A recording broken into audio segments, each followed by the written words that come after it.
What is going on, everybody? Welcome to episode number 72 of Bettin N Boozin here on the HHH Racing Podcast. I'm your host, Kyle Roscoe, and what a fantastic car we are covering for you guys tonight, as Keeneland's always great, but this is the last chance to get your way into the Kentucky Derby. It is Lexington Stakes Day on Saturday at Keeneland Racecourse in, of course, Lexington, Kentucky. Thank you guys all for joining up. Greatly appreciate everyone here. Let's go through the peripherals real quick, guys, and let's get right into the show. As you see, scroll on the bottom of the screen, bettinandboozin@gmail.com with no G's. That is my email. Please email me with any questions, comments, or concerns. Also scrolling down below and also below the video player, please go down below and hit the like button and hit the subscribe button. It's the best and easiest way to help out our channel. Not only with subscribing, it increases our follower count. It lets you know when every single episode is posted to the HHH Racing Podcast, and the like button not only lets us know that you're enjoying the content, but also it will push this video out into the YouTube algorithm to hopefully bring like-minded horse players like yourself to the HHH Racing Podcast. And for that, we thank you a lot. The next show, guys, actually, a recorded show was just posted for Keeneland Friday for their big day that they have. Again, just stakes galore at Keeneland, as it always is. Howard and Pete posted a video just earlier today covering the Friday Late Pick5. After this live stream, please go check that out. And also tomorrow, as it's scrolling right now, March 28th, April 11th, episode 347 of Picks and Ponies, covering Apple Blossom Day at Oaklawn Park. Lots of grade ones this weekend, guys. Oaklawn is sharing a piece of that with the grade one Apple Blossom for fillies and mares. It's going to be a fantastic race, and there's a lot of competitive horses in that field, just like there will be at Keeneland, as we'll show you guys here in a second. But again, big shout out to anyone that came out to the pool party this past weekend at the Club Hawthorne OTB in Villa Park. Hawthorne gave us $1,000 to play with, and we ended up turning it into $3,012, leaving everybody, for buying in for $35, they left with $65, and of course a smile on their face if you're leaving more money than you left with at the OTB, as you always do. So next time we have them out, please keep telling Hawthorne they want us to go want us to come do it, and we're more than happy to do it. It's always a fantastic time to see you guys, but also just get to interact with all the different horse players that come out. So again, thank you to all who showed up for the pool party this weekend. And all audio listeners, if you prefer an audio listening platform, Apple Podcasts, Spotify, and Anchor, or anywhere you get your podcasts, is where we post not only every episode of Bettin N Boozin, but every single episode of the HHH Racing Podcast goes there. So Apple Podcasts, Spotify, and Anchor for that. The HHH Racing Podcast Power Picks, guys, still going super strong. One of the best, most affordable, and most profitable tip sheets on all of YouTube. Only $4 a weekend. That you get at least 2 tracks every single Saturday. And not to mention, if you subscribe now, you should get our Kentucky Derby package going through. Again, $4 a weekend, guys. That's it. $15.99 a month is how it's billed through Patreon. So again, it comes out to like whatever, basically $4 a weekend. 2 full tracks, spot plays, price plays, ABC grids, everything you need to be successful on a given Saturday. We have it for you. Patreon.com/HHH Racing Podcast. The link is also in the description. And anything for previous editions of the Power Picks, if you want to look those up before you buy it, or find out anything about us, HHHRacingPodcast.com is the place to do that. I want to have one more thing to talk about, then we'll move right into the handicapping, guys. We'll also check out who's in the chat. So please, if you are here on YouTube, please comment in the live chat. We read all the comments and we greatly appreciate a discussion with you guys. So let's bring my co-host on real quick. Patrick will not be joining us. Of course, he is today he had a game to referee, so he will not be joining us. But the 2 other boys will be with me. So from the University of Kentucky, like 10 minutes away from where we're handicapping today, Noah Maher, and the Ohio State University, Charlie Freeman. Boys, what's up? Ready to go. Excited to cover a good little Keeneland card. Last of the stuff heading into the Derby, and then we get to turn all our eyes towards Sierra Leone. That's right. Obviously, a fantastic race from him this weekend. We all of our bets towards that $3,000 that were at the pool party were all through Sierra Leone, as of course they would be with the HHH Racing Podcast at this point.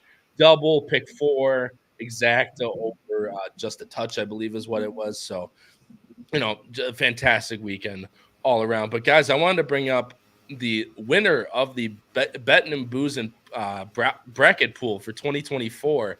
And he already DM'd me. So for those of you that were hoping that he wouldn't, he did it literally immediately. So shout out to Austin for winning the Bettin N Boozin pool party.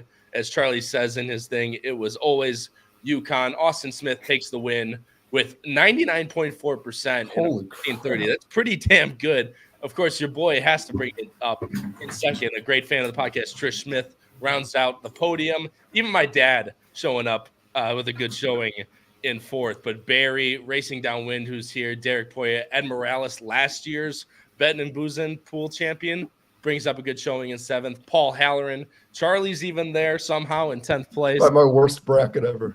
Scott Kingsbury rounds out the top 10, and you can see if you go a little bit farther down, Pete Visco. It was pretty fun. Where's Jim? I thought Alabama was a lock. I thought I was speaking too soon. Where's Jim? Oh, there he is. I don't even see him in the chat yet tonight, so that's even. Oh, he can't show face after that. Dude, I mean, if Alabama beats UConn somehow, granted, there was never. I would have had to quit the show. I was talking so much. I couldn't. I mean, dude, he would have won immediately. I think it was pretty good. From a standpoint, but of course, UConn just looking like the better team the whole way through the tournament, and they showed it every single game throughout. Like I said, I was happy with my bracket the way it went. Again, second place is nothing to be too shabby about. But second place is first loser, right, Charlie? That's right. In the wise words of one man, if you ain't first, you're last. But it's fine. I'd much rather have Austin take my money than for me to keep my money. But yeah, shout out to Austin Smith, who won the bracket pool for 2024. Just wanted to give him a quick shout out before we get into everything. But guys, comments real quick, then we'll move in. Racing Downwind is of course here. Let's do this. Absolutely, my man. Thanks for enjoying the show, and shout out to you for having a great show on Monday on Horsin Around. Was a great show to watch, and hopefully, if you haven't checked that out, please do so. Recapping the Sierra Leone win, also all the stakes last weekend. Terry Frank is here, absolutely. Katie is here. Paul Conlon is here. Paul, I hope to see you this weekend, man, down in Kentucky. I know you were there this weekend. I hope to see you this weekend coming up. Terry Frank already shouted out. Thomas Spinoza's here. Sean Kane. Of course, man. We're covering Keeneland. Got the jacket, got the hat. Realistically, the only track that got that much of my money was, of course, my favorite track to go to. So, Sean Kane, thanks so much, man, for joining the show. Greatly appreciate it. Mike Monroe, the wine steward training lights out, ready to roll. We're expecting a huge effort in the Lexington. Look, man, he looks pretty good in that race. I think it's pretty much, for me, it was pretty much a 3-horse race. There's a few other ways maybe, but the wine steward's definitely one of them to be considered. So, Mike, good luck with the wine steward this weekend. Mark Bogas, the Bettin Boozin boys are on fire. Let's keep picking winners. Absolutely, Mark. Thanks so much, man, for joining the show. Voshan is here. Robbie Courtney is here. Absolutely, man. Thanks. Thank you, everybody, for joining the show. And we'll keep, if you guys jump in, please comment in the live chat. If you have any picks to these races, they've been out for a while, or anything you guys want to say, we read every single one. Guys, let's get right into the late pick 5 here. And it is a fucking doozy, guys. I mean, starting off, you want to start off with a pretty damn good race. The Giants Causeway, which is Howard and I's favorite type of race. It is a 5.5 furlong turf sprint. Also, shout out Howard. I see he's already posting polls in the chat. So if you guys are in the YouTube live chat, please vote in the polls, as this question right now is, who will be the post-time favorite in this year's Derby, Fierceness or Sierra Leone? I am voting for Fierceness will be the morning line favorite. But yeah, if you guys see it, it's just to the bottom right of the chat. Please go vote in those polls. But guys, let's get into this. And like I said, the Giants Causeway, what a freaking race to start off this sequence, guys. A full field of 12, 5.5 on the turf, as I said. Morning line favorite is the number 11. West Coast bias, my friend, Elm Drive for Sias and D'Amato. And he's not, I see him down there, what he's doing. I'll put him on screen to do it when he starts talking about it. Second choice is the number 8, coming off a layoff off of a very good campaign for her 4-year-old year. Roses for Deborah. Clement Irad Ortiz gets the mount. Third choice will be Play the Music on the inside for Jose Ortiz and Mark Cassie. Guys, let's put up the picks right now and let's get right into the handicapping, as Charlie is going with the number 11 Elm Drive, and Noah does not agree with that. Mr. West Coast bias himself, but Charlie gets to tell us why he's right with the morning line favorite and why we're all wrong. Noah, feel free to rebuttal whenever you want, my friend. But Charlie, what'd you like most about the number 11 Elm Drive? This was a really tough race. You say you and Howard don't like turf sprints, but I can tell you, as someone who at least is someone who loves to bet Gulfstream, that's the all-time race where I know if I'm playing a sequence, that's where I get knocked out too. So I'm not the biggest fan of these. I thought this was an interesting race, though. I mean, obviously, huge field, it's loaded. I thought what was kind of interesting, and I'm curious what you guys thought about it, is it's a lot of horses that haven't really been consistently running at 5.5 or 5. It's been a lot of horses that have done it before, but are now kind of cutting back from running longer distances, and almost to me seems like a bunch of horses that might want longer than 5.5, which I thought made it kind of difficult to narrow down. Because of that, I didn't see a whole ton of early speed. There certainly is a decent amount, but compared to most turf sprints, not as much as I'm used to. And I just thought Elm Drive could honestly sit a nice trip. I think this horse could be, potentially right off the 8, maybe, second, third, fourth place within a length or two. And, I like the consistency with the figures. Again, I think the main question mark is going to be, can this horse get the cut back to 5.5? But I trust Phil D'Amato to, ship this horse over here. I don't think he does that if he doesn't believe the distance can work out. The other thing I really keyed in on is Luis Saez, because I think the big key is if you're trying to make a horse cut back, you're going to have a jockey who's aggressive enough to get this horse involved. And I think Luis Saez is about as aggressive a jockey as you can find. And also the horses, I mean, I get that it's Cali, but still, even when the horse shifted to Keeneland, is working absolutely lights out. So those were kind of my main reasons. But I want to hear from Noah first, because I know, Kyle, I'm sure you have your reasons too. But for West Coast bias, for also who's a huge fan of Phil D'Amato, anywhere surprised me. So I kind of have to bet with my head and not my heart here. I've been a big fan of this horse. I believe she raced the weekend that we were there for the Breeders' Cup. Mm-hmm. I think she was in the Friday down the hill race. I don't like the 5.5 for her. I just think she's better going longer. She's a little bit of not so much a down the hill specialist, but she likes that kind of 6.5. She even tried the mile on the Matriarch, which didn't work out too well for her. I understand the point that D'Amato wouldn't ship her if he was concerned about the 5.5. But I think D'Amato's got some other horses that he's brought along with her. So I don't necessarily know if this is his kind of top line of horses that he's brought over. He had Beer Can Man in the Shakertown last time, and Beer Can Man was a little upsetting. So that doesn't necessarily make me all too thrilled about this horse. And the last thing, Saez is plenty capable. And I know Pratt's at Oaklawn for the Apple Blossom. Correct. I just really would have liked if Pratt kind of stayed and did right here. It would have given me a little more confidence. And the price at 7-2 in such a wide open race is just a little hard for me to take. Well, no, I was with you on this horse. I think this horse is much better. Horses that are running down the hill at Keeneland are not necessarily, and there's a whole different ways you can go with these horses. And obviously Phil D'Amato knows way better than I do.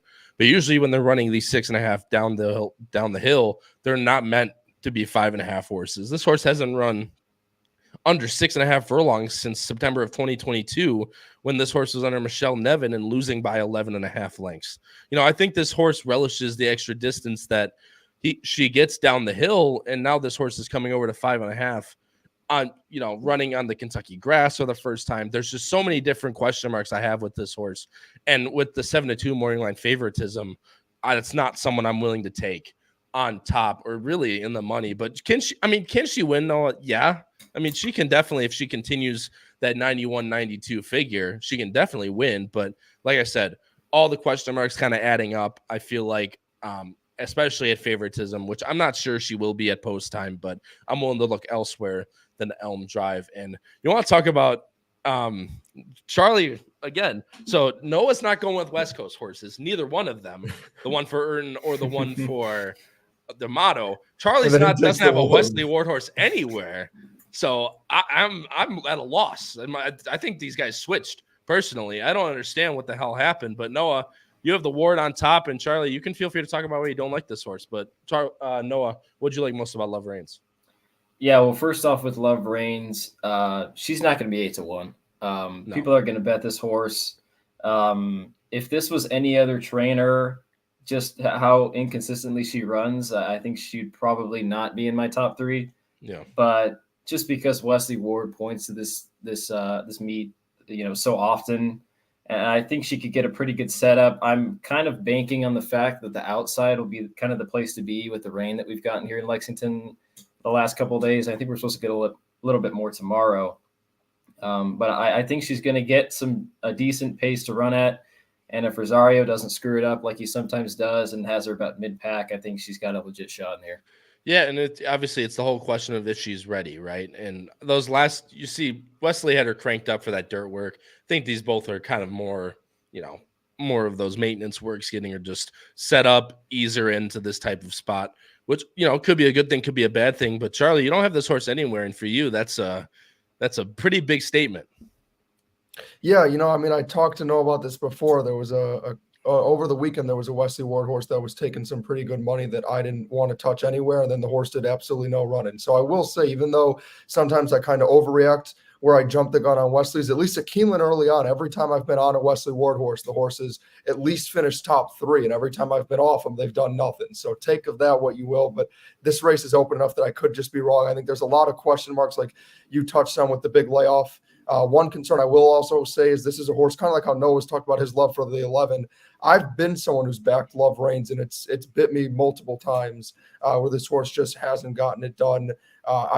There's a lack of consistency. And even though I'm more of someone who prefers horses off the pace, I always get a little nervous when it's a Wesley Ward horse that can't just send, because that's normally what he does, is have horses that are just there. He's not really known for having horses that can come from off the pace. Also, I know the argument, with the turf only being good and with them being more of maintenance work, so you could argue that for the horse not being worried about it. But I am concerned about it because for me, I never see Wesley Ward horses that run well that aren't cranked. I know the dirt thing was obviously cranked, but for me, those would be a little bit concerning, because I'm not saying they have to be completely cranked, but those are some pretty slow times for a Wesley Ward horse. Also, there's the huge layoff, and I am a little worried about Rosario as well, because I think he's going to have to be aggressive with Love Reigns, and I don't think he can show that same aggression that Irad has been able to show with Love Reigns. So for me, there's a bunch of questions. Also, Wesley Ward has been dominating Keeneland, so this horse is going to get bet down, in my opinion, to top 3 choice. And for me, I couldn't put this horse as a top 3 choice. That's kind of fair. I had the horse in 3rd, so I still think she's live, but I agree with you both that she will be bet down. She will not. If you get anywhere near 8-1, I'll be really, really surprised. The horse I have on top, guys, is number 8, Roses for Deborah. This is another one coming off of a layoff. This one's coming from the Breeders' Cup, but I think this is a pretty aggressive spot to throw her back in here for Clement. And she was lights out through the middle of last year. You see 4 wins in a row, winning by open, clear lengths. And this is just one that's tactical, can sit behind. Charlie pointed out there's not much speed in this race. So I think Roses for Deborah, if she's ready at all and ready to run any of these races she ran last year, I think Roses for Deborah is extremely live. And even if she's not like fully ready, she could just trip out in this race, guys. They probably won't go 21-2 in this race. They'll probably go more 21-4, 22, somewhere around there. And I feel like that's exactly what this horse wants. That's exactly what this horse needs. Not that much speed in front of her, so she's able to just settle in just off the pace and be able to fly by at the top. You get Irad, who's been riding absolutely lights out as he always does. But Roses for Deborah is my top choice. Second choice on the morning line, I think you'll get about that, probably about 4-1, 3-7-2. I'm thinking second choice is what you'll get with Roses for Deborah. But hopefully we can keep those odds up so she can run well. And there's a few horses, you guys, I'll let you talk. I'm going to talk about Ouvre real quick, and I'll let you guys talk about Bling, and then we'll move on real quick. Ouvre is, of course, the best Illinois bred in training right now. Chris Block, Jareth Ludbury. This is a horse that Charlie, I'm sure, was touching on how, it's not a real horses that like to run 5.5, but Ouvre can do it all, guys. She can run a mile and a 16th. She can run 5.5. She can run a mile on the dirt. She can run 6.5 on the dirt. There's not too many things that she can't do. And this is another one that's going to stalk, be up close to the pace, and be able to, and maybe she's not that good enough. She's not that good, especially if like Roses for Deborah comes back to those last summer races, but she's definitely good enough to be in the money. And with a tactical stalking trip, I think she could also trip out in a race like this. But no, I'll throw it to you. And then Charlie, you can touch on anything else and we'll move on. But the number 2 Bling for Victoria Oliver was one I was on last year at Keeneland, but what'd you like most about Bling? Yeah, I don't know if you want to touch on this, Charlie, as well. But I think I have a feeling Bling's going to be ready off the layoff. Vicky Oliver is one that normally runs some of her better crop here at Keeneland. She hasn't done necessarily as good as she had liked, especially the first weekend. Going back to that Keeneland race, it was not as difficult of a race as this is. But I just like the way that she closed. I think she could get a pretty decent setup. And I like the fact that it was on a good turf course. So she's kind of proven that she can kind of handle a little bit of moisture. And the last thing, I do like the fact that Johnny V helps back on because he was on in the win. No offense to Rafael Bejarano, but Johnny Velasquez he's a Hall of Famer. He's very talented. So I think, out of some of these where we have questions about them coming off the layoff, I think this is one that I'm a little less concerned about. Charlie, anything to add before we move on?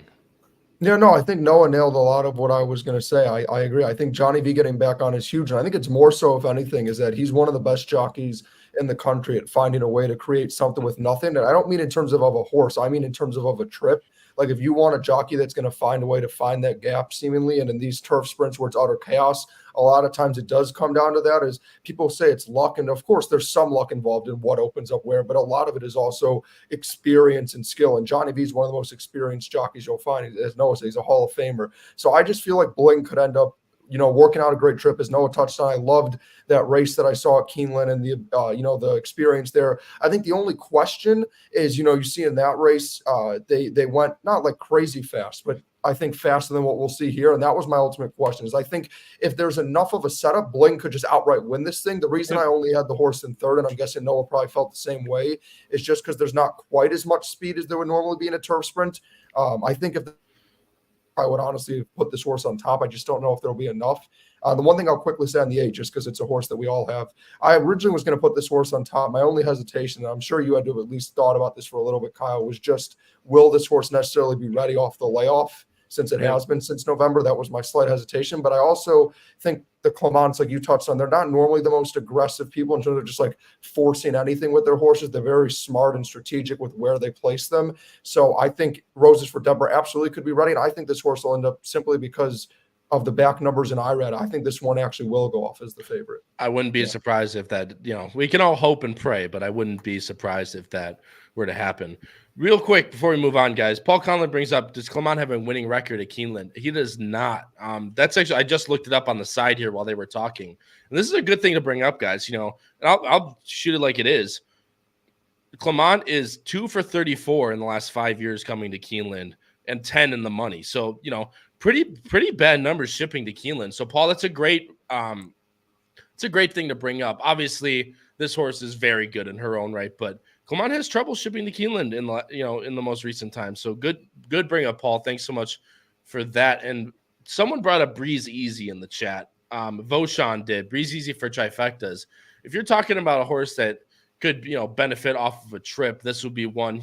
She's never been that fast necessarily on the figures, but has benefited from pace scenarios. So Breeze Easy could definitely be, 30-1 on a horse like this. Yeah, underneath, why not? Right, exactly like that. So Voshan says, well, yeah, shout out Arlington legend. Yeah, I'm down to root for an Arlington. I won't talk anybody off a 30-1 Arlington. No kidding. But all right, guys, let's move on. I'm going 8-4-12, excuse me. Charlie's going 11-8-2. Noah's going 12-8-2. And again, not necessarily that the 2 is a bad horse, but I did have the 12 in there. Guys, let's move on to race 8, and we'll go through these ones pretty quick because these are not the stakes races on the day, and this race is it's 8 horses with a coupled entry in the one, but man, is this race out of the box. It's only, like I said, it's only 8 horses, but man, is it hard to pick one. 8 horses. Morning Light favorite is the number 7, Classic Catch, IRAD for Pletcher. Second choice is 3-1, number 2, Transect, which will be running from post position 1. Louis size Paulo Lobo. Third choice will be the number 6 Gilcrease for Lannery and Al Stall. Guys, going to switch over, and Charlie dies. That's fantastic. Noah, that means you're going first, my friend. You'd be going first anyway, because both Charlie and I have the number 7 on top, but you are going with a horse that Charlie and I don't have anywhere. So let's hear what you like to say about Gilcrease. Yeah, I'm going to be honest. I struggled with this race, as you two probably did as well. I think the pace setup in here is pretty much going to make the race. Kyle, you might want to bring that up on the PPs. Absolutely. I got a weird feeling that there's quite a few horses in this race that just kind of need the lead. And if they don't get it, I mean, I just don't necessarily see them as, a huge factor. There's also a lot of horses in the race that have just been running for quite a while and are just kind of meh. So Gilcrease, in a way, is a little bit of a fresh face. He's a pretty newly turned 4-year-old. I'm kind of looking back at that effort as the first start in 2024. It was supposed to be on the turf, got moved off to the dirt, but he's kind of proven himself quite a bit on the dirt. So obviously, he ran well. They tried the turf again last time, didn't go too well. They moved back to the dirt. I just think the trip that he could possibly sit in behind these horses that I think are going to kind of send and need the lead. I don't necessarily know if he can get the 2 turns. That's a big question with Gilcrease. But based off of that last effort, I'm going to take a chance. Yeah, and as Racing Downwind brings up, the track has been playing where you kind of need to be towards the front, at least through these first few days of Keeneland. Obviously, we saw Sierra Leone do it, but we all know that horse is a monster, so it doesn't matter. But the reason why I had Classic Catch on top, as I'm sure you did as well, Charlie, is just the pace scenario. I mean, if it does, look, if the race falls apart up front and just completely melts, you're going to need to be coming from the back. I mean, that's just obviously basic handicapping.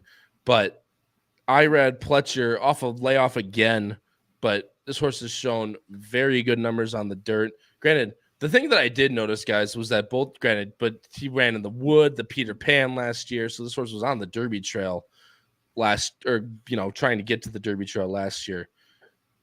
Both good races he ran last year were off the turf. So that's definitely one angle to have here. But, Charlie, it was a complete pace scenario for me. No, for me, it was a mix. And I'm guessing, as you kind of started to touch on, you would agree. I thought the 2 key things were pace scenario and class. Yeah. Again, as you touched on, this was a horse, obviously, they had big aspirations for.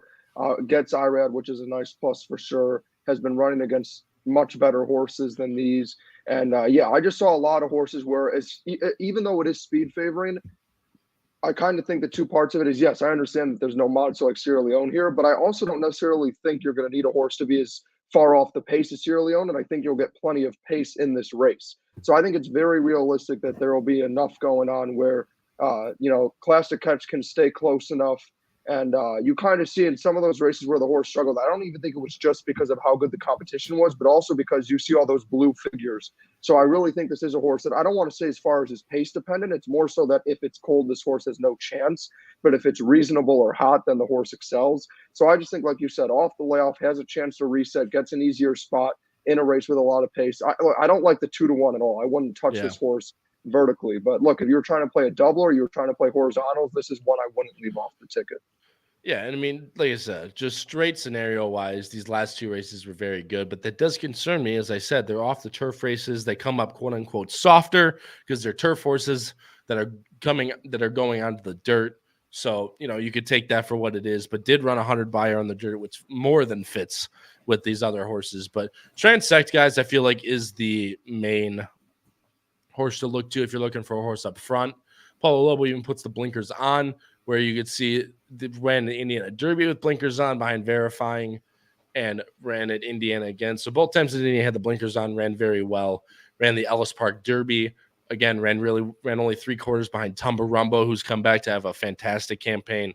So Transeg makes a lot of sense. Charlie, you have this horse in second, and then you feel free to go into Brigadier General, who you have in third. Yeah, so for me, it's like at the same time, even though we are talking about this pace scenario, at the same time, since a lot of these horses do want to be forwardly placed, And for me, when I was looking, it's not like a bunch of them are necessarily the best at passing. I'm not saying, to the level of some of these awful maiden races we've covered back in the day where it's like, I don't think anybody can pass. It's more so just a lot of them are more forwardly placed horses. And so my angle was kind of, just go with the pure opposite. If I'm going with one of the closers that should be able to take advantage, we talk about this all the time, where a race that should have no pace, all of a sudden it ends up heating up, and a race that everybody should send in all of a sudden has no pace. And I feel like obviously if that's the case, and even if it's not, the 2 is the speed of the speed, and is also just by far and away, if you toss that last race, the most classy of them all. And so maybe the all-weathers, you kind of see all 3 times this horse has run at Turfway on the all-weather. Maybe Turfway is just built different, and this horse isn't ready for that spotlight, and that's just the best track, and they can't handle it. But no, on a serious note, when this horse is just on the regular dirt, it's been a ton of consistent, great performances. Again, gets Louis sides, which is always a great fit for a speed horse. So I certainly think this one could just end up proving to be the one to beat. It's just, I think there's a lot of pace.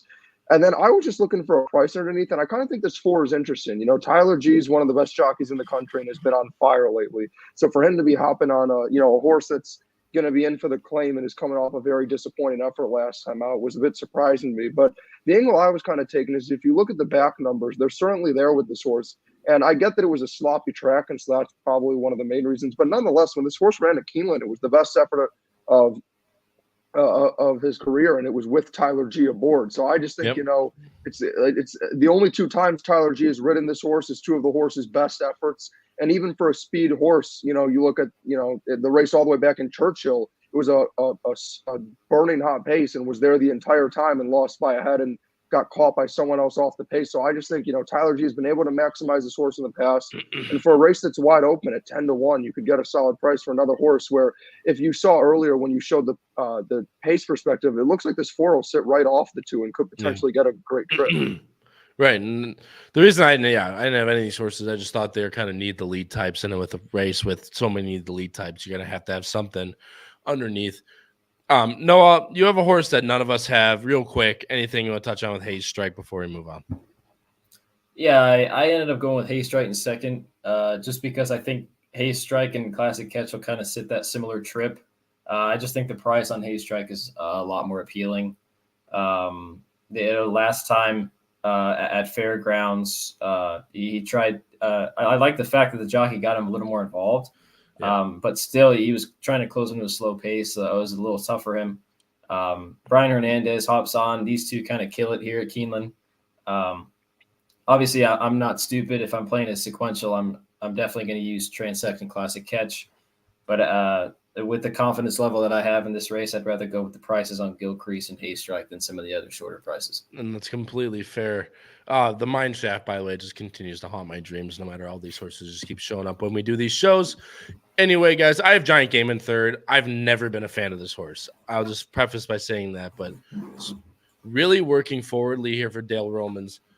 You want to talk about class, Charlie? I mean, like Clark, versus like Skippy Longstocking, the greatest horse in the world, O'Connor, and White Abaria, keeping very good company lines. If this horse can sit just off the pace as he's done before, I think Giant Game has a good chance to round out your exactas and tries. But guys, I'm going 7-2-1. Charlie's going 7-2-4. Noah's going 6-5-7. Guys, switching over, and this is probably it's Lexington Day, but this is the feature race on the entire card. It's the Grade 1 Jenny Wiley Stakes, and you want to talk about a good race, guys. This is one that you want to take a look at. It's a field of 10, actually, although Star Fortress, I have heard rumblings that, she's not 100% sure if they're going to run her in this race. So just keep that in mind as you're going through your handicapping. It's possible that Star Fortress might not run, but it's field of 10.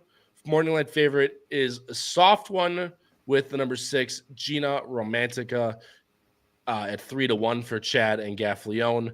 Didia, the Pegasus World Cup Fillion Mare Turf winner, second choice at 4-1, and Surge Capacity for Chad. English Rose for Charlie Appleby at 9-2. So Charlie, both you and I are going with Didia, but Noah, you're going with the Morning Light favorite here. You're going with Gina Romantica. So therefore, as we always do, you get to tell us why you're right and we are wrong. What do you like most about Gina Romantica? Well, first off, I have a little bit of inside information myself. There are talks that Didia might be scratched as well. Okay. I can't tell you where that's from, but I will throw that out there. Anyways, going with Gina Romantica. She got really good at the end of last year. Beat In Italian on the square, even though In Italian may not, have been at her best at the end of last year. And she went up against the boys in the Breeders' Cup Mile, and she ran a really nice race. I mean, look at the three horses that finished in front of her are just about as good as it gets going a mile on the turf. Yeah. Chad elects not to kind of get a prep into her. But based off the works, I feel like she's got to be ready. And Tyler, excels at this meet. I think he's got like 7 training titles here at Keeneland. Jockey titles. Jockey titles. Sorry. But if the works are, relative of if she's ready or not, I think at her best, she's going to be tough to beat in here. Sorry, guys. Slowly dying here, as it always seems like every other week I'm, dealing with something. But look, Gina Romantica absolutely can win this race. Off those last 2 races are flat out fantastic. As Noah said, Breeders' Cup Mile ran behind Master of the Seas, Mauj, and Casa Creed. Not bad company. Beating an Italian on the square. I think an Italian was favored at like one to whatever that day. Yeah, one to almost 1-2, basically. This horse is a serious horse for Chad.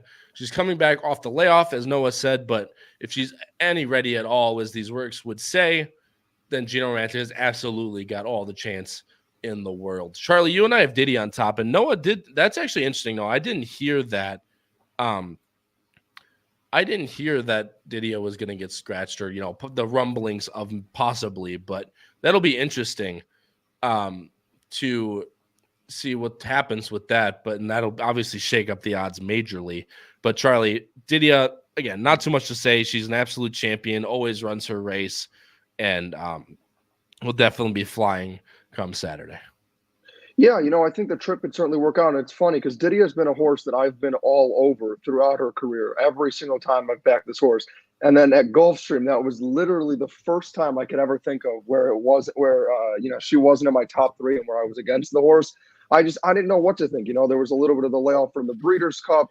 The horse obviously ran solidly there, but was kind of more used to running that mile and an 1/8 mile and a 4th. And I thought at Gulfstream, where speed kind of favors, running that mile in the 16th, I just didn't know what trip would work because there were so many closers. And this horse just casually decides to, despite how hot the pace is, sit literally right behind the leaders the whole way and then just go by and get the job done, despite the fact that there was plenty of pace for these closers to close into, and got the job done. And I just think it was another little wrinkle that we got to see. And even though this horse is getting older, she continues to impress and show ultra consistency and, show a different style that we hadn't quite seen before, to just show how versatile she is. And I just think having that different ability where, Didia could come from off the pace or be near the lead, we've now been able to see at a track like Gulfstream, is just incredibly impressive to me. I think she's absolutely, assuming she stays in, the horse to beat.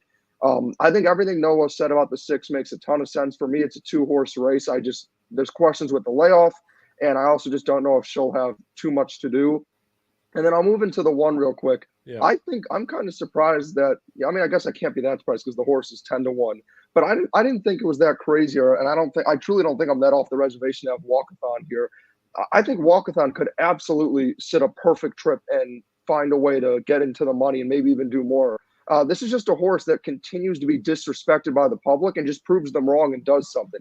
You look in the grade 3 at Gulfstream, 3-back was 12-1, finishes a respectable 4th in a day where Full Count Felicia was hammered.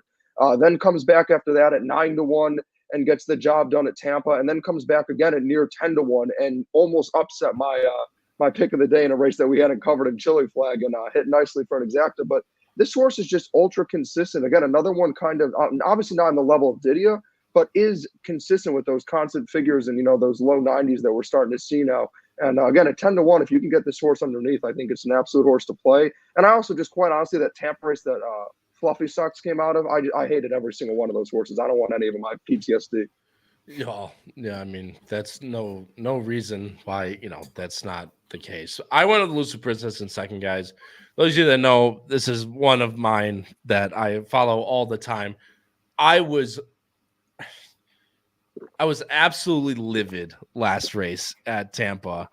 The fact that she decided to take back and run last out of a race that had absolutely no speed in it whatsoever, and then tried to close from 5 lengths, or from 3 lengths back at the top of the stretch. I was absolutely livid. I don't think they can make the same mistake again. I think they have to go with the Elusive Princess, and if she gets to the lead, I think she's very formidable in this race. But I will say, guys, there's a lot of horses in this race. I'll be completely honest, guys.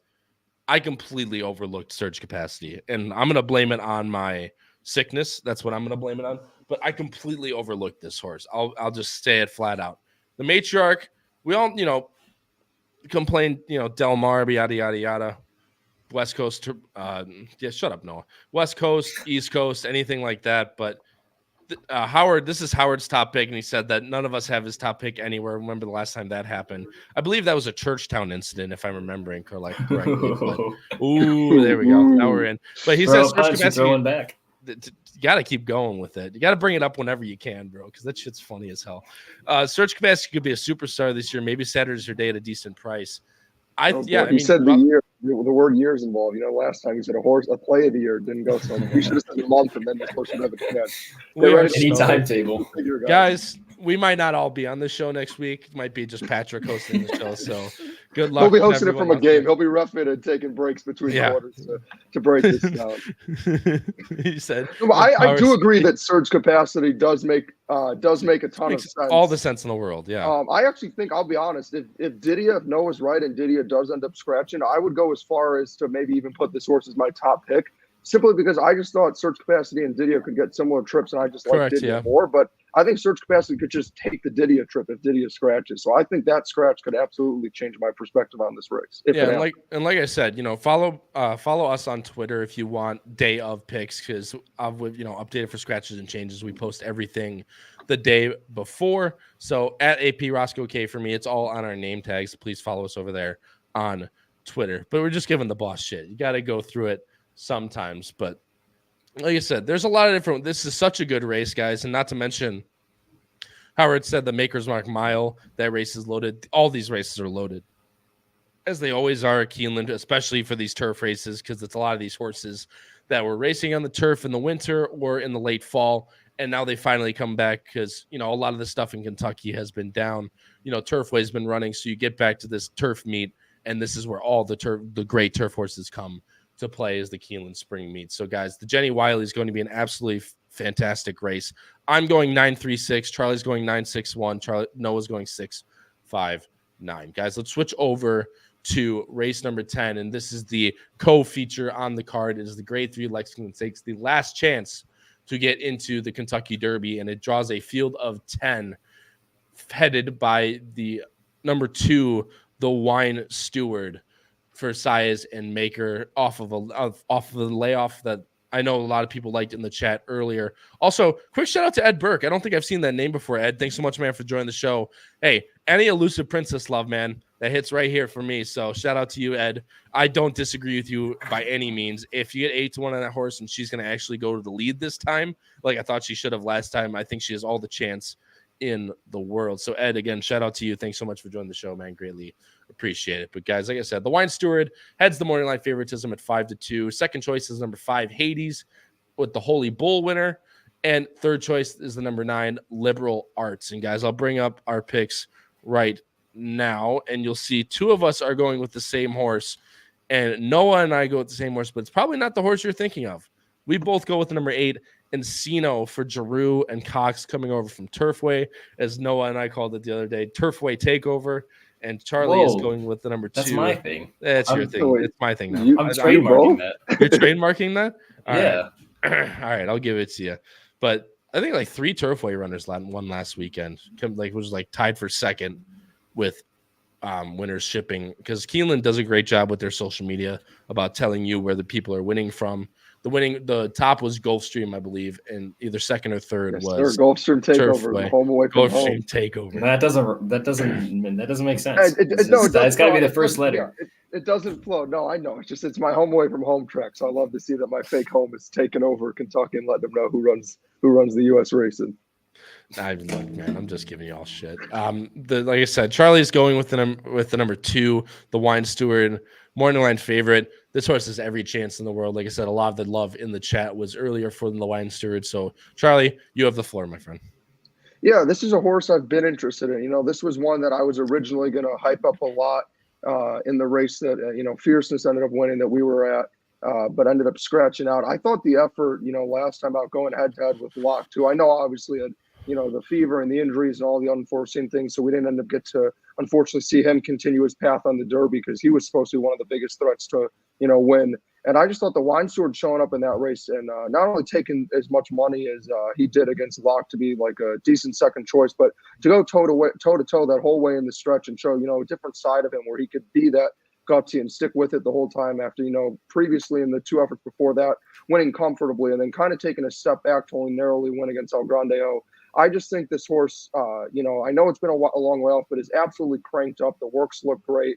I think, again, as a track, as we've kind of touched on, especially on the dirt outside of, Sierra Leone, where it really has been speed favoring, this horse will certainly be forwardly placed. I think the triple workout, again, I sound like a broken record, but Luis Saez repeatedly just happens to be on the speed horses that I like. And it's not by accident that I'm trusting speed when it has Luis as someone who normally likes his closers.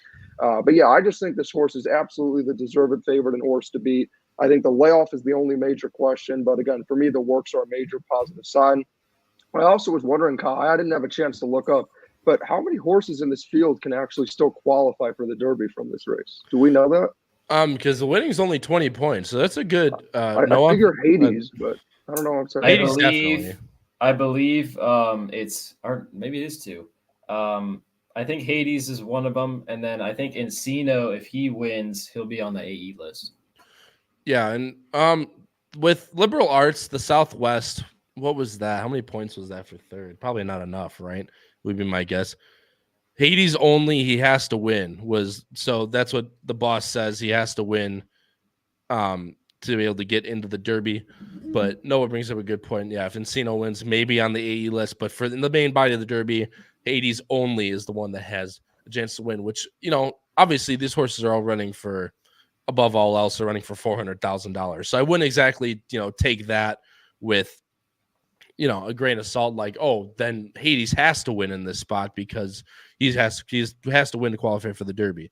So, and Howard says you're correct, Noah. So yeah, AE for Encino, and it's just, it's West Coast bias, man, of course. But like I said, Charlie, I agree with you. Everything on the Wine Steward, I think he's got every single shot.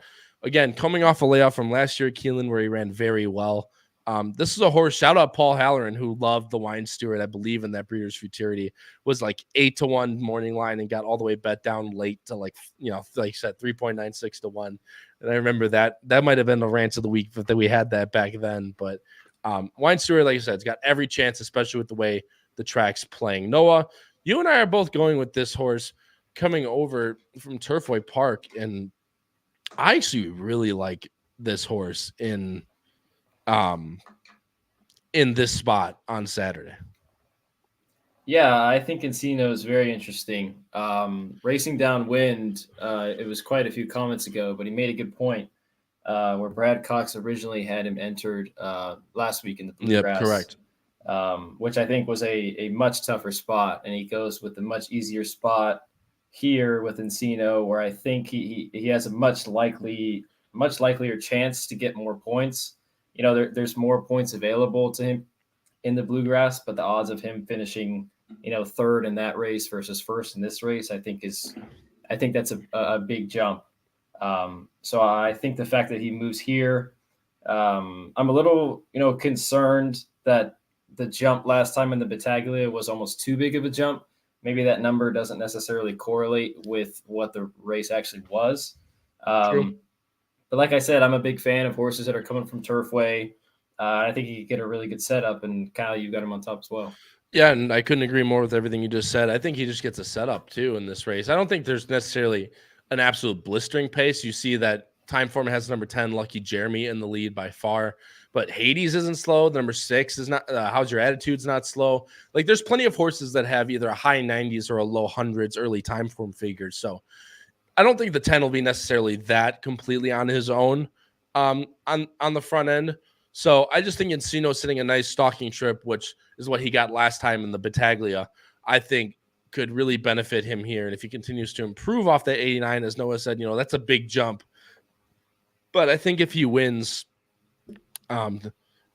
if he gets that same trip as he did when he won the Battaglia, I think he's got more than a good chance to win on Saturday. And I'm part of Noah's Turfway takeovers. So I do agree with everything he said. So, guys, let's go through a few more horses. We all have the number 9, Liberal Arts, in second. Charlie, I'll let you touch on, and then you can go into Hades because none of us have Hades anywhere. So feel free to talk about your knee, starting with the number 9, Liberal Arts. I've been high, and I don't remember for sure, Kyle, but I thought this might have been a horse that you also liked in the Southwest. Mm-hmm. Yep. And again, I think when you and I talked a lot about it heading into it, we kind of both agreed that we thought Liberal Arts and Just Steel were the two horses that were really, really interesting. And now, obviously, Just Steel has gone on to be very impressive and is now on the Derby trail. And for Liberal Arts, unfortunately, it looked still as an outside chance possible. And then last race was just an utter disaster through no fault of Tyler Gaffleone, no fault of the horse, just a very unlucky trip. We had talked about the replay before, I think, when I think I had actually gone over that race with Howard and we had talked about that. So it was just a very unlucky trip. I think it certainly is a nice green flag for me also that IRAD jumps aboard.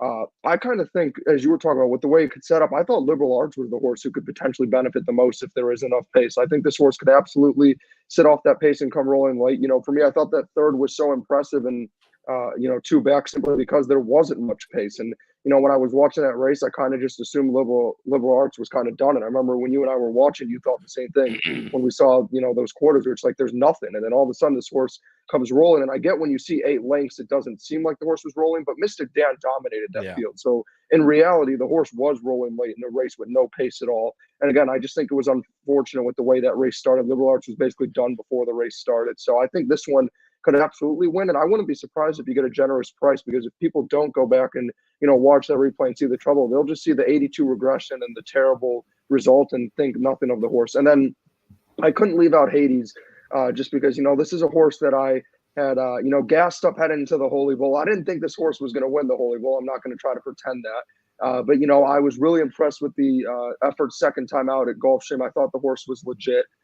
Obviously didn't work out at all last time, kind of got pinched early at the start and buried on the rail and couldn't really get out to show the early speed that you touched on that Hades likes to show. And again, I think this one, I'm not, by no means am I taking, the desperation angle of, because Hades needs this to get into the Derby. Like the horse doesn't know that, like the horse isn't walking into the gate thinking, God, I'm the only one here who can get to the Derby. I got to go off. Like, unfortunately, that's just not how it works. But I think there is still enough talent there where this horse could run back and improve. And I think Fierceness kind of just embarrassed a weak Florida Derby field, and this is a much easier spot. I mean, yeah, I completely agree with you. I've never, like I said, I didn't have him win the Holy Bull. Won that fair and square, and that race has come back obviously very good. That Florida Derby really, and he was much farther back than what he wanted to be, but he had shown that in the past. I just don't know if this horse really classes up, Noah, and you don't have this horse anywhere either, so you're kind of in agreement with me. Like I said, I just don't know if this horse is as good as that Holy Bull showed. Yeah, I think it's more of the fact that I think there's some horses in here that can bother him up front. I think those 2 horses are the one. I think the one from the inside has to go. And then I just think Lucky Jeremy is faster. I don't think that Lucky Jeremy is necessarily as talented, but I think those 2 can kind of sandwich from both sides. It's a little unfortunate that he kind of draws in between them, because if he was kind of drawn outside, maybe I'd like him a little bit more. Yeah. But if he's got speed horses coming from both sides, I think it might bother him a little bit. And based off of his last races, if he doesn't get, a decent lead, at the price that he's at, I'm just kind of not willing to take him. I completely agree with everything you said. Guys, there's a few others that are a little bit interesting in here. Obviously, like we talked about the Wine Steward. It was Mike Monroe who said he got an allergic reaction at the Breeders' Cup and the stewards wouldn't let him run. So Mike decided to give him the winner off, and he's ready to roll. So look, that's coming straight from the inside. So that's, like I said, Mike, good luck with the Wine Steward this Saturday. But, there's a bunch of horses that are interesting in this race. If we're talking about early horses, Lucky Jeremy, I don't think is completely out of it by any means. But I just think with Encino getting 5-1, hopefully we get somewhere near that. I could easily see him getting bet down as well. But I think Encino's got a big shot. Again, the Wine Steward's got a huge shot. we all think it's basically a 3-horse race. Charlie does have Hades, but Noah and I are exactly the same in this race. So good luck. However, you guys play the Lexington. I'm going 8-9-2. Charlie's going 2-9-5, and Noah's also going 8-9-2. Guys, let's move to this last race here, which is an allowance 110,000 N1X for going a mile and 16th on the turf. And as I switch over the Equibase right now, draws a full field of 12 with 4 also eligibles, which is just a classic Keeneland race. The morning line favorite is a very soft 4-1 for the number 9 Moonlight for Irad and Todd Pletcher. Second choice is pretty close, 9-2 Royal Majesty, and third choice is shared between 4 horses at 6-1, the 1, the 4, the 8, and the 10. But obviously you guys see one horse in there, and if you guys don't have this horse, this is a classic you're dead to me angle. So let's see who is dead to me, and it is Charlie. Charlie's dead to me. That's exactly who it is. Noah put this horse, put him in third, so got to respect that. But, yeah, Charlie's dead to me. Doesn't have Copper Missile coming off the layoff. He's been – do you want to talk about a horse that's been working really well? Copper's really been kind of coming into his own recently. I don't know if, he's going to be completely ready off the layoff, but I think he's going to run a pretty good one on Saturday. I have him in second. I really think he can improve. I'm not just trying to be, pick him because bias, but I really think he could have a good shot. But guys, Noah, you and I both have the number 5 Royal Majesty on top. Charlie, you have the number 10 Beyond Stoked on top for Brian Lynch coming from Gulfstream Park. So again, you'll get to tell us why we're wrong and why you're going first with the number 10 Beyond Stoked. Yeah, this race is wide open, to be honest. I felt pretty good about putting Beyond Stoked on top, and I'll touch on it in a moment. But honestly, I had the 9 in my top 3 for a while. I had the 8 in my top 3. I was kind of moving it around. I think this is one of the more wide open races. With some of these more clear, stakes, higher quality races, if you can take a stand, I would try to, because I think we can all agree this is probably one of those races where you would like to spread a decent amount and go, say, anywhere from 3 to 6 deep in this leg for sure. The reason I like Beyond Stoked is, I think the setup could work out really well. I like that the trip this horse could potentially get. I like that this horse is getting back on turf. And if you look at who Beyond Stokes has run against, Brian Lynch has been fantastic at Gulfstream. The horse is working very forwardly. And, we were touching on earlier how Gulfstream has actually been translating pretty well over here. And I get that this horse lost to Deadpan after, who's in this race, who I also have in the mid place. But I like that this horse was able to handle a hot pace, 3 back, and then 2 back still ran fine. And, beat In a Jam, who's been a decent horse in Oscar's world. Also, ran against Abrumar, who won 2 in a row, lost to Cugino, who obviously, then came back to nearly get the job done, but does what Cugino does best, which is work really well, get your hopes up, and then narrowly lose every single time and break your heart. But still a very talented horse. And again, I just think with the setup, I think last time out to still run that effort, knowing that this is a horse that wants to be on the turf because the dirt efforts haven't worked at all. I just think this is a horse trending in the right direction for Brian Lynch. And if I can get 6-1 in this race, I would absolutely take that in a heartbeat. And I think I honestly will. Then right at the wire brings up a good point. That 113 race for Beyond Stoke came back really good with Abrumar and Cugino, who ran a really nice race at Keeneland last weekend. So Beyond Stoke is definitely one that could trip out in this race. Not to mention, he's losing to horses like Track Phantom, and I have already pointed out the 113 race. So don't think the 10's out of, even though I don't have him anywhere. Noah, we'll go real quick. You can go through all your picks if you want. The number 5, Royal Majesty on top. I have this horse on top as well. I think he's really live. Yeah, I think so too.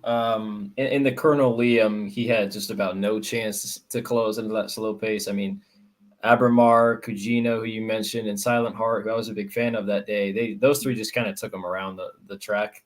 And those fractions are probably some of the slowest that, I've seen in any 2-turn Gulfstream races at the winter meet or at the championship meet.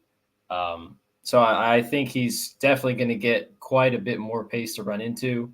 And he's just one that seems to be improving. And also, last point, not necessarily that all, overseas breeding will necessarily like that good turf course. But I think out of Frankel, Galileo, there's British and Irish. I think he could definitely thrive if there's some moisture in the turf. And then I'll just move into the last 2. I'll let you talk about Copper Missile a little more, Kyle. Okay. But Deadpan, I think, has always been a talented horse. I think it's interesting that Mark Cassie gelds and coming back for the first time. I think he's training well. Rosario hops back on, and I think Cassie's brought some pretty live horses here to Keeneland.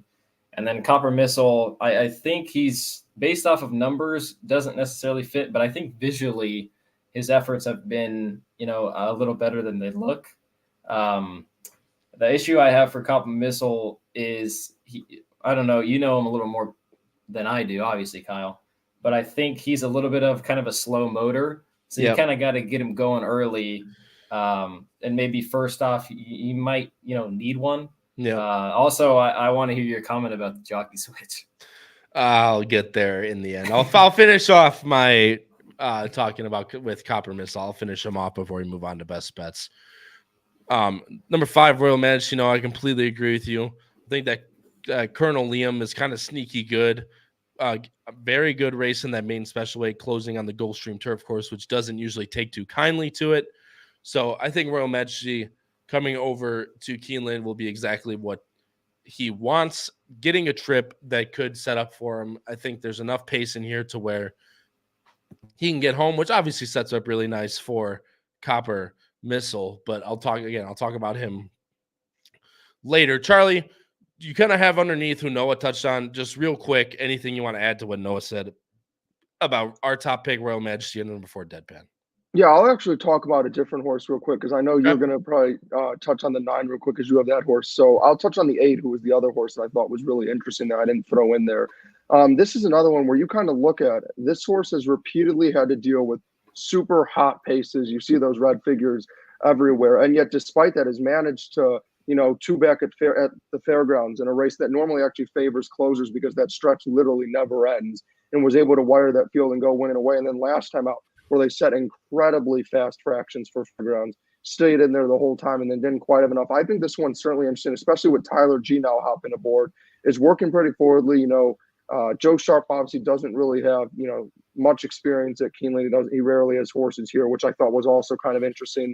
And the one time this horse did run at Keeneland, narrowly lost by half a length after the field and a decent pace. So I just think this one's interesting as one that'll certainly be forwardly placed. And maybe, certainly there's going to be pace in this race, but I think as long as it's not too crazy of a pace, which I don't think there will be, could be a horse that could finally, we kind of talk about with closers sometimes not catching a break, like Royal Majesty, who I agree with Noah should have a big chance step forward and got screwed by really slow pace. I think you could take that same angle with the 8 horse, where maybe now with a race that won't be quite as absurdly fast, in theory, should be able to have a chance again at a great price with Tyler G to have a chance to, at least finish in the money.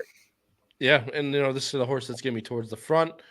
And as we all know, we like to differentiate our picks. Timeform has this as a really fast pace, being with the 1, the 3, and the 10 all going out for the lead.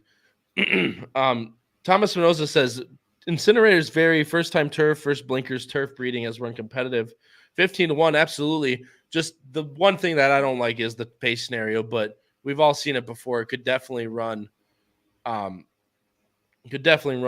to his liking if he does get it. Guys, again, I agree with everything on the 5. The 9, Moonlight, is interesting. We'll have a stalking pace. Actually, running at Saratoga, losing second to Carson's Run, who those of you that don't know is a good story in his own right. So, but then had really good numbers coming on back onto the dirt off the turf race at Aqueduct. Now coming back to the turf, I think this horse just has to be respected. I'm not saying this horse, is an end all be all, but I think this horse has to be respected, at least if you're playing horizontals. And Copper Missile, guys, he looks slow, and that's there's no getting around that. He's definitely slow on numbers. With a fast pace, he's a big boy, and he's really had to mature and come into his own. And I think he probably has the most upside in the barn as a whole. I think, we obviously Shards and everybody else, but I think Copper Missile probably has the most upside. Noah, to your point, look, I don't hate how Biscuits rides. I really don't. Closing, we all talk about it. Closing in a 5.5 horse field of 12 horses is pretty hard to do. And I don't have a problem with the way he rides at all. But I love the way Luan Machado had ridden at Turfway Park over the winter. Hasn't done so well at Keeneland. He hasn't really gotten the best horses. But the fact that Copper's working well in these last 3 down at Palm Meadows, now shipping up here really gives me confidence that he can at least run a good race. I'm not saying it has to be in the money, but I think the pace scenario and the fact that I think he's finally coming into his own as a 3-year-old could mean very good things ahead for us and Copper Missile. But guys, like I said, there's so many different ways you can go. It's Keeneland, guys. The 10-1 horses have, a really good shot, just like the 4-1 horses in these races. So many different ways you can go. But let's close out and go to best bets. I'm going 5-2-9. Charlie's going 10-5-4, and Noah's going 5-4-2. Guys, let's switch. Like I said, let's switch on to best bets here. So Noah, I have you first. So you're going to go first, and you have I'm very interested to hear why you have this horse as a best bet, because this is a weird one. That's for sure. He pulled a damn Charlie, you might have had. Race 4. A win on the number 4 Fracture, and race 9 a double 6 over 8-9. Noah, talk about your best bets.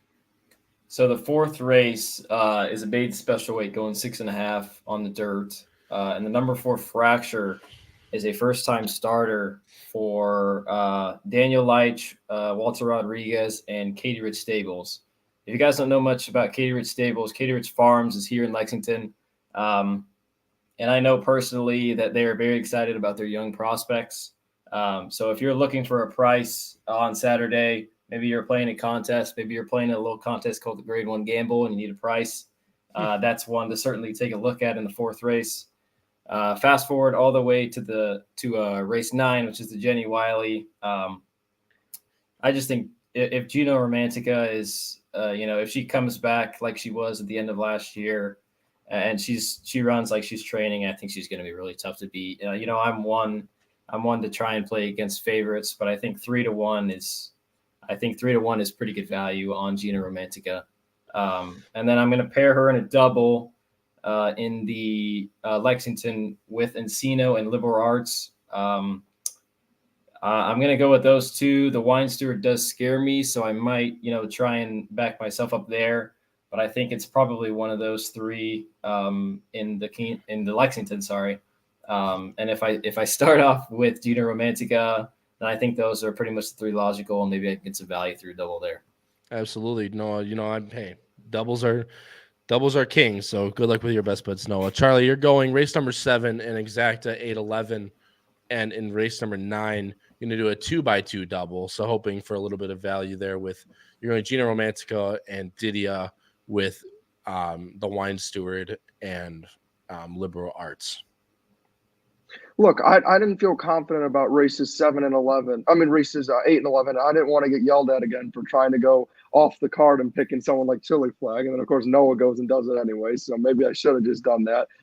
So then the only races I'm really left with our card are 7, 9, and 10. Look, race 7, it's obviously wide open. We talked about it. It's that turf sprint where literally anything can happen. But I went with an 8-11 exacta box simply from a pace play perspective. Again, the biggest question is obviously going to be, can the 11 get the distance right, and how does the 8 fare off the little bit of a layoff? But I think from a pace perspective, it sets up really nicely for the 2 of them. And if you hit any sort of exacta box in that race with any combination of horses, you'll get a really nice return there. You don't really need to worry about doing a double to get enough value, because everyone there will be at least probably 3-1 or higher. And then for my double, race 9, going with the 6-9 into the 2-9. Look, I think Gina Romantica makes a ton of sense and is probably the most talented horse in this race. The question is the layoff. And like I said, I've been on Diddy in every single race of her career except for last time out, and I paid the price, so I'm not going to make that mistake again. And then playing into the Wine Steward and Liberal Arts. Look, I think the Wine Steward is cranked up for this and could honestly go out there and put on a show. The question is the layoff. And then, look, Liberal Arts is, again, another horse that I've been an advocate for. I think it's really unfortunate that he's not going to get into the Derby. I think he absolutely is good enough. I'm not saying to win the Derby, but he's absolutely good enough to be a Derby horse and just got screwed last time out. So, part of me is my heart wanting this horse to be able to show that, what I believe this horse is capable of is accurate. And this is one that got unlucky and should be in the Derby. And again, if you kind of hit any sort of combo of those doubles, it should pay pretty well. Yeah, and that's obviously what we're all thinking. We're all trying to start doubles in that race. So, Charlie, good luck with yours. I'm going to go 2 doubles here. And as Racing Downwind points out, Keeneland is new 15%, low takeouts on these daily doubles. So I'm going to, all right, taking Noah off. No, I'm just kidding.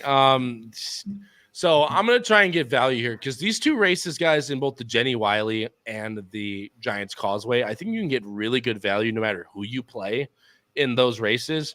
So I am using Julia Shining, look, if she's anywhere near what she was, she should probably win that. Basically by the time those other horses are at the airport, she should be crossing the finish line. So Julia Shining, I'm singling there and Dutching doubles. For those of you that don't know, I'm changing the amount of my base bet to be able to get paid out the same on the payout end. So I'm going to go to over 4, 8, 12. And I think no matter who I pick in that race, I'm going to get at least 8-1, most likely on doubles. So I hope that should be good enough, to get probably 3-1, 4-1 on a Dutch. So looking for that one for sure. And singling Didia in the Jenny Wiley could be out. So that's obviously going to have to play it by ear there. But if she is, like I said, check my Twitter and I will have everything reposted for you guys. Singling Didia and going with 8-9 in the Lexington. That's Encino. And I can't think of it right now. My DRF's not loading. And Liberal Arts, excuse me. So maybe it's a little bit of a problem throwing out the Wine Steward, but again, off that layoff, he's definitely should be ready to go, but we'll see what happens come post time. And maybe I can get a little bit of value, as Noah said, kind of backing myself up or Dutching them together, just like my previous ones with the low takeout. But guys, that is going to do it for episode 72 of Bettin N Boozin here on the HHH Racing Podcast. Racing Down One brings up a good point. He says, click the like button. Please absolutely come over to YouTube, click the like button. It's the easiest and best way to help out our channel. We have 211 people watching here through all our platforms. Again, thank you guys enough. Without you guys, we wouldn't have a show to bring you guys on the Lexington Stakes. So for my co-hosts, Charlie Freeman, Noah Maher, this has been your host, Kyle Roscoe, in episode 72 of Bettin N Boozin here on the HHH Racing Podcast, covering Lexington Stakes Day at Keeneland Racecourse. And until next time, everybody, crush your bets, win those photos, and stay safe, everyone. We'll see you in the next one. Have a good night.